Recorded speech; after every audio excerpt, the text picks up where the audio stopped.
বন্ধুগণ আসসালামু আলাইকুম। আমি বাংলাদেশের অসংখ্য মানুষের কাছে দৈনন্দিন প্রয়োজনীয় কৃষি যন্ত্রপাতি বিক্রি করছি। বাংলাদেশের বিভিন্ন প্রান্ত থেকে আমার কাছে বিভিন্ন রকম মানুষ উদ্যোক্তা আমার পর্যন্ত আসছেন। এখানে কত সচেতন মানুষ আসছেন, কত অদক্ষ মানুষ আসছেন। আমি সবার সঙ্গে কাছে দাঁড়িয়ে কথা বলি, জানবার চেষ্টা করি যে আসলে এই সব মেশিনগুলোর সঙ্গে যুক্ত হয়ে দৈনন্দিন জীবনের গতানুগতিক ধারা কতটুকু পরিবর্তন করা সম্ভব। আমার পাশে যে মানুষটি দেখছেন উনি কিন্তু একটা রাইস মিলের সঙ্গে দীর্ঘ সময় যুক্ত মানুষ। উনি অনেক সচেতন মানুষ।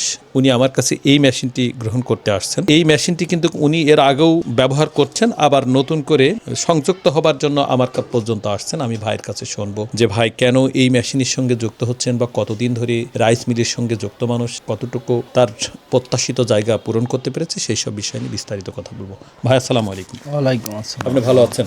আলহামদুলিল্লাহ। আচ্ছা, আপনার পরিচয়টা একটু দেন তো ভাইজান। আমার নাম শফিকুল ইসলাম, আমার গ্রাম চরমপুরি, শৈলকুপা থানা, ঝিনাইদহ জেলা। আসলে দীর্ঘদিন আমি 2000 সাল থেকে এ পর্যন্ত রাইস মিলেরই ব্যবসা করি। আমার কারখানায় একটা মেশিন ছিল, এমন এক দোস্ত মানুষ নিয়ে গেছে, তারপরে কিছু করার নেই। তা সেই জন্যই তো আমি আসছি এই জায়গাটা। এর আগেও আসছিলাম, দামদার ফিস করে মেশিনটা কিনছি, এখন নিয়ে যাবো। এই মেশিনের সঙ্গে যুক্ত তো আপনি অনেক দিন। এই মেশিনটি কি কি ধরনের কাজ করা যায়? অনেক কিছু, বিভিন্ন ধরনের ডাউল, তারপরে ভিজা চাউল, আলো চাউল, বিভিন্ন কিছু, মনে করেন যে বড়ি পর্যন্ত কুটা যায়। ডাউলের খোসা এড়ানো যায়? কখনো কি এড়াই দেখেছেন? হ্যাঁ, অবশ্যই। আপনি তো অনেক দক্ষ মানুষ। অবশ্যই, মানে ছোট হলেও স্পিরিট বেশি। কিন্তু আপনি আমার পর্যন্ত কেন আসছেন? বাংলাদেশে তো কত প্রতিষ্ঠান আছে, আপনি তো অনেক চালাক সচেতন মানুষ, তাহলে এত প্রতিষ্ঠান তুই আপনি আমার কাছে মানে কোন বিশ্বাসে আসছেন? আসলে সব থেকে মানুষ খোঁজে 2 টাকা কমে, 5 টাকা কমে চেষ্টা করে ভালো জিনিস পাওয়ার জন্য। এটা আসলে আমার পছন্দ হয়েছে, তাই আসছি। মানে কমে তো আমি কি কমে বিক্রি করছি? সবাই তো কমেই খোঁজে, কিন্তু ভালো পণ্যও তো একটা ব্যাপার আছে। ভালো পণ্য একটা ব্যাপার আছে, টাকার ভিতরে ভালো কম বেশি তো একটা পণ্য ভিতরে আছেই। আপনি কি আর মন খুলে বলেন তো, অন্য জায়গা থেকে আমার কাছে কম পাইছেন না বেশি? না, অবশ্যই কম পাইছি, অবশ্যই কম এবং আপনার মনোভূত মেশিনকে আমি দিতে পেরেছি ইনশাআল্লাহ। সমস্যা নেই, আমি তো নিজে চোখে দেখে নিয়ে গেলাম। যেহেতু আপনি সচেতন, আপনি তো অদক্ষ মানুষ না। এইটাই আর কি। দৈনন্দিন ব্যবসার সঙ্গে আরো প্রসার হোক, যুক্ত হোক, সেই দোয়া আমরা করি।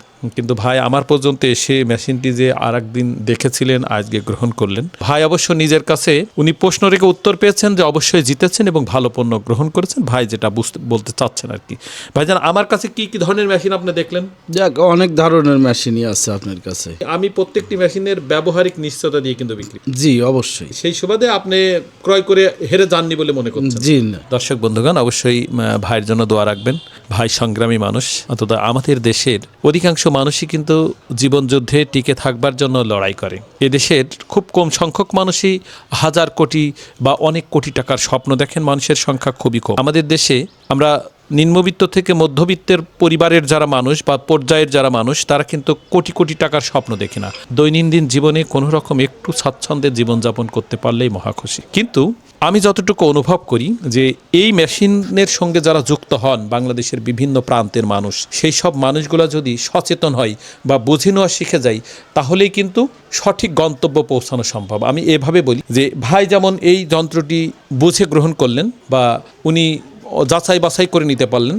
অর্থাৎ একটি পণ্য ক্রয়ের ক্ষেত্রে আমি বহুবার বলেছি, পণ্য একজন মানুষ যদি পণ্যটি সঠিকভাবে যাচাই বাছাই করে যদি জিতে যেতে পারে, বা যদি সচেতন হতে পারে, তাহলে তার পরিবারটা ভালো থাকবে। তার পরিবার ভালো থাকলে একটা সমাজ ভালো থাকবে। একটা সমাজ ভালো থাকলে একটা জেলা ভালো থাকবে, বা একটা মহল্লা, একটা এলাকা ভালো থাকবে। আর একটা এলাকা ভালো থাকলেই একটা দেশ ভালো থাকবে। প্রত্যেককেই অনুরোধ রাখি যে অবশ্যই আপনারা বুঝে এবং জেনে গ্রহণ করবেন, যাতে আপনার গন্তব্যে পৌঁছাতে আপনি কোনোভাবেই যাতে পিছিয়ে না যান। আপনারা সবাই ভালো থাকবেন, ভাইয়ের জন্য দোয়া করবেন, ভাই যেন তার কাঙ্ক্ষিত লক্ষ্যে পৌঁছায়, সেই প্রত্যাশা রেখে আজকের মতো বিদায় নিচ্ছি। দেখা হবে অন্য কোনো ভিডিওতে। আসসালামু আলাইকুম ওয়া রাহমাতুল্লাহি ওয়া বারাকাতুহু।